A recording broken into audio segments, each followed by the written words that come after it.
Sir ඉතින් හාමුදුරුවෝ අටපිරිකර විකුණනවනේ. පූජා කරලා තේරුමක් නැහැනේ. පුතේ ඔයාට එහෙම හිතන්න පුළුවන්. ඔව් එහෙම හිතන්න පුළුවන්. හරි ඔයා හරි. හැබැයි පුතේ හොඳට කල්පනා කරන්න. දැන් මේ අටපිරිකරවල තියෙන දේවල් හාමුදුරුවෝ පාවිච්චි කරන්නේ නැති වුණාට. ඒ කාලේ අපි හාමුදුරුවන්ට අටපිරිකරක් පූජා කරේ මේකේ තියෙන දේවල් පාවිච්චි කරන්න උනාට දැන් ඇත්තටම හිතන්න අපි අටපිරිකරක් හාමුදුරුවන්ට පූජා කළ යුත්තේම පුතේ පාවිච්චි කරන්න නෙවෙයි. හාමුදුරුවන්ට ඒක විකුණ ගන්න තමයි. ඇයි ඒ?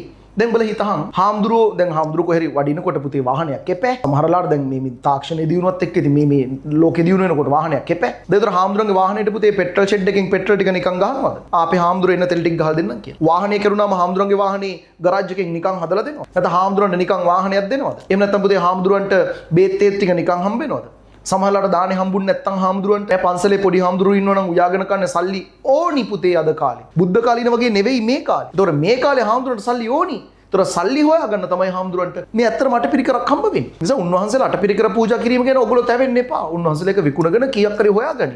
හොයාගෙන මේ පන්සල පවත්වගෙන යන්න. එහෙම නැත්නම් උන්වහන්සේලාගේ හාමුදුරුවන්ගේ පැවැත්මට අටපිරිකර විකුණ ගන්න ඕනි. ඒකයි දෙකක් නෑ.